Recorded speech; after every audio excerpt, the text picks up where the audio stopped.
बहुत समय पहले रामपुर नाम के एक छोटे से गांव में श्यामू नाम का एक गरीब किसान रहता था। उसकी मेहनत में कोई कमी नहीं थी, लेकिन उसकी किस्मत और जमीन दोनों ही बंजर थी। गांव के लोग उस पुराने और वीरान कुएं के बारे में बातें कर रहे थे। पिछले कुछ समय से रात के सन्नाटे में कुएं से अजीबोगरीब फुसफुसाहटें सुनाई देती थीं। कोई इसे हवा का धोखा मानता था, तो कोई इसे भटकती हुई आत्मा का रहस्य। रात का समय था। श्यामू अपने घर में परेशान लेटा हुआ था, जबकि उसकी बेटी और पत्नी सो रही थीं। कहाँ जा रहे हैं आप? बस अभी आया, तुम सो जाओ, डरने की कोई बात नहीं। श्यामू लालटेन लेकर अंधेरे में निकल जाता है।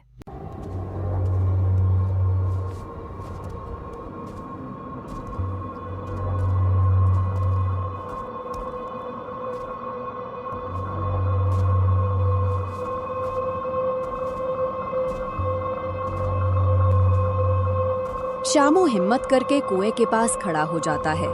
हवा तेज हो जाती है और एक नीली रोशनी उसके सामने आती है। कौन हो तुम? मैं इस कुएं की आत्मा हूं। बोलो, तुम क्या चाहते हो? मैं अपनी और अपने परिवार की गरीबी दूर करना चाहता हूं। ठीक है, तुम्हारी इच्छा पूरी होगी, लेकिन एक कीमत पर। हर पूर्णिमा की रात तुम्हें अपनी मेहनत का एक अंश मेरे कुएं को देना होगा। अगर भूले तो जो कुछ भी मिला है वो सब राख हो जाएगा। मुझे मंजूर है। जैसे ही श्यामू के हाथ में पत्थर आता है, कुएं की आत्मा रोशनी के साथ गायब हो जाती है।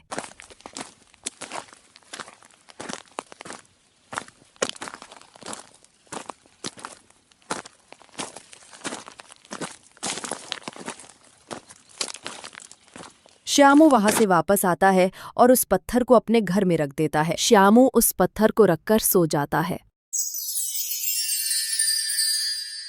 उस रात के बाद श्यामू का घर, उसका खेत और पूरी दुनिया ही बदल गई।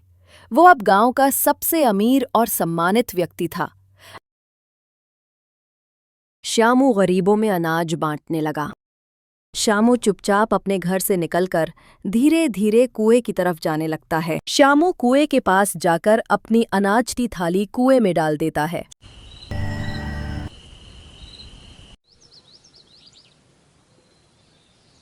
श्यामू और उसकी बीवी घर के बाहर बैठकर रात की पार्टी के बारे में बातें कर रहे थे। श्यामू अपने घर में एक बड़ी दावत दे रहा है। वो नाच गाने और मेहमानों में इतना व्यस्त हो जाता है कि उसे कुएं पर जाने का ध्यान ही नहीं रहता। लगता है हमारी बेटी बहुत थक गई है और सो गई है। चलो, अब हम भी सो जाते हैं। श्यामू का बड़ा घर वापस पुराने घर में बदल जाता है। नहीं, ये क्या हो गया? श्यामू भागता हुआ अपने खेतों की तरफ जाता है। हे भगवान, मेरे खेतों को क्या हो गया?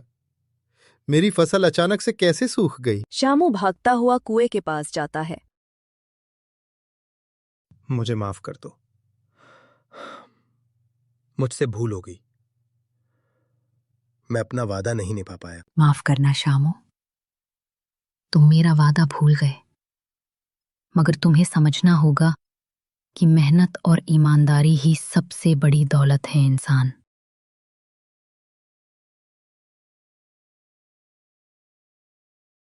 श्यामू समझ चुका था कि असली जादू किसी पत्थर में नहीं, बल्कि उसके अपने हाथों और नेक इरादों में है। उसने अपनी मेहनत से जो कुछ भी कमाया, वही उसकी असली दौलत थी। और उस दिन के बाद गांव के उस पुराने कुएं से फिर कभी कोई आवाज नहीं आई।